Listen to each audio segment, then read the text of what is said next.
Ayo mga padi. So yun, magandang araw po sa inyo mga padi ano. Ngayon mga padi, meron lang kaming ikikwento sa inyo, no?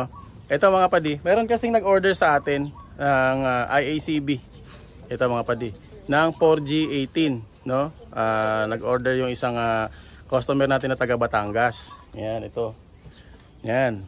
So ngayon, nung dumating po sa kanila yung IACB, according po doon sa kanilang mekaniko, sira daw po yung IACB na pinadala namin, no? Pero ito po kasi yung IACB.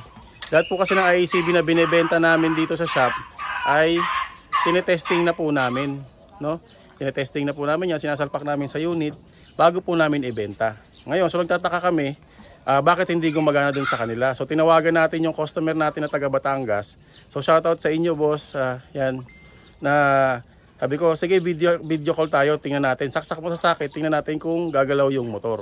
So yun nga, nung tinawagan natin, hindi gumalaw yung motor. Sabi ko, sige isoli mo na lang. So double check namin yung pyesa namin kung baka nasira naman talaga, no? Pero ito ngayon, i-testingin natin ngayon dito sa unit natin na Lancer Sedia 4G18. Tapos tingnan natin kung magpa-function siya ng maayos. Alright? So ito mga padino, so ni-return ito ni bossing. So tinanggap natin, sabi ko sige balik nyo bossing, ni-refund natin siya dun sa binayad niya. Sabi ko sige refund nyo na lang, wala lang pong problema. Kung hindi gumagana sa inyo, baka may problema kayong iba sa, baka sa wiring or kung saan man kayo may problema.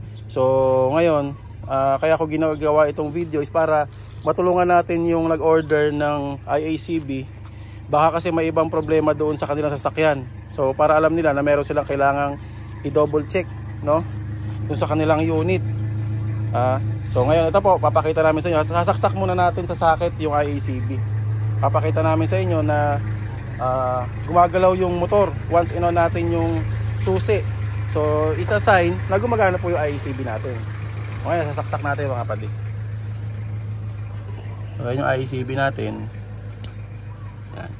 Sige, on susi boy. Ayan, nakita nyo mga padi, gumalaw siya paangat. So ibig sabihin gumagalaw po yung motor. Doon po kasi sa kanila, doon sa unit nung umorder nito, nung pinagawa ko yung ganyang procedure, hindi po talaga gumalaw yung motor, as in walang galaw, no? So ayan, sige boy, off mo yung susi. Ayan, kita nyo gumalaw, umatras yung motor. Ngayon, kabit naman natin ngayon, no? Kabit muna natin, tapos testingin natin yung performance niya kung magka-function siya ng maayos. Alright? Ayan mga padi, so kinabit na natin ngayon, no? Doon sa housing, yung ating IACB. Ayan. So ngayon pa-start natin. Sige boy, start. Yun. Okay. Cold start. Ayan. Dahan-dahan sa bababa. Ayan. So working ang cold start mga padi. Tingnan natin sa loob padi, mga padi yung RPM niya.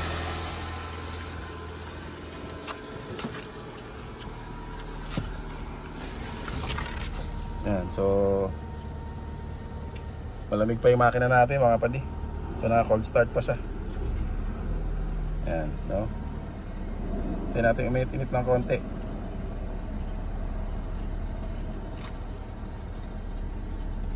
Ayan, dahan-dahan ang bumababa yung ano niya, yung RPM niya kasi umiinit na yung makina. Alright mga padi. So ayan mga padi, bumaba na yung temperature natin. Ay, tumaas na yung temperature natin. So bumaba na yung idle natin, nasa 900 na mga padi. So ngayon ito, testingin natin yung steering assist mga padi, steering assist. Ayan mga padi, oh, gumagana, steering assist. Di ba? Yan. Aircon natin mga padi, aircon. Aircon on. Ayun, umangat yung RPM niya. So yun mga padi, ibig sabihin, yung IACB na sinoli sa atin ay gumagana po. Di ba mga padi? O ayan mga padi, nasa ano na tayo. Maganda na yung temperature natin. Nasa operating temperature na yung makina natin. And yung idle natin nasa 900 RPM, 800 RPM. So on tayo aircon. Ayun, na-maintain niya. Ayan, dahan-dahan umaangat mga padi, no? Ayan. Steering assist natin mga padi. Ayan, mana po camera natin. Steering assist. Ayan, gumagana mga padi, di ba? So good talaga yung IECB natin mga padi. Yan. So tested natin yan mga padi. Yung IECB natin tested yan. Alright. So yun po mga padi, no. So kaya dito po sa mga IECB na binebenta namin, kaya po yung mga nagtatanong bakit po hindi kami nagbibigay ng warranty so kapag mga ganyang issue. Kasi nga po hindi natin sure, baka po may ibang problema doon sa unit po ninyo. Kagaya po nitong sa video natin, kaya ako po siya ginawan ng video is para makita po noong nag-order sa atin na yung pinadala natin na pyesa is gumagana. Ngayon po ang problema doon, maaring may problema doon sa unit niya, no? Pwedeng sa wiring, pwedeng sa ECU, or kung ano pa man factor. Kaya hindi po gumana tong IECB doon sa unit nila, no? Ang problema lang po kasi minsan madalas po may mga mekaniko na hindi po talaga ganoon kakabisado itong mga Lancer natin. Kaya kami naman po willing naman kaming tulungan kayo as long as yung mekaniko ninyo is makikipag-cooperate at pwede nating turuan or pwede nating ma-guide. Yun lang, problema lang po kasi dito dun sa nag-order ng pyesa natin, gusto po sana naming tulungan yung mekaniko niya, kaso mukhang hindi naman willing yung mekaniko niya na maturuan kung ano yung mga dapat i-check at dapat gawin, no? Kaya ito, through this video at least makita ng ating customer na hindi defective yung pinadala natin sa kanila, no? Although ni-refund ko naman po yung ano nito, kasi yun ang gusto nila, refund na lang. Sabi ko sige po, walang problema, refund na lang. Total mukhang na-frustrate sila dahil sira daw yung pinadala natin, ano. So sige na, para hindi na lang tayo magkaroon ng problema, so ni-refund natin, no. Confident naman kami na alam namin yung pyesang pinapadala namin sa mga lalo na mga IECB is gumagana, no. So yun lang po yung problema, kasi minsan not all the time yung pyesa lang ang may problema. Minsan po nasa unit natin ang problema, especially sa mga ganitong modelo ng Lancer, mga Lancer Pizza, Lancer GSR, Lancer Sedia. Diyan po madalas siya nagkakaroon ng problema sa wiring, sa mga sensor, or doon sa ating ECU. Kaya kahit kabitan natin yan ng working na IECB, hindi natin agad-agad mapapagana, no. So yun lang po mga padi.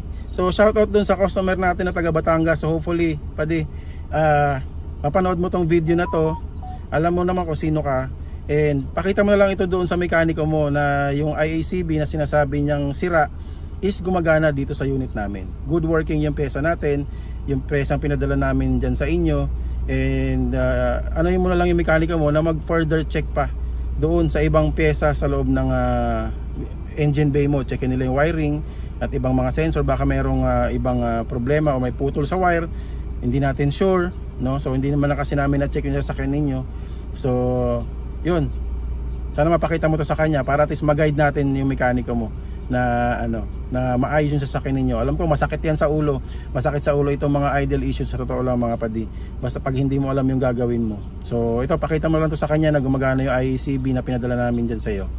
Alright, so yun lang mga padi. Salamat mga padi.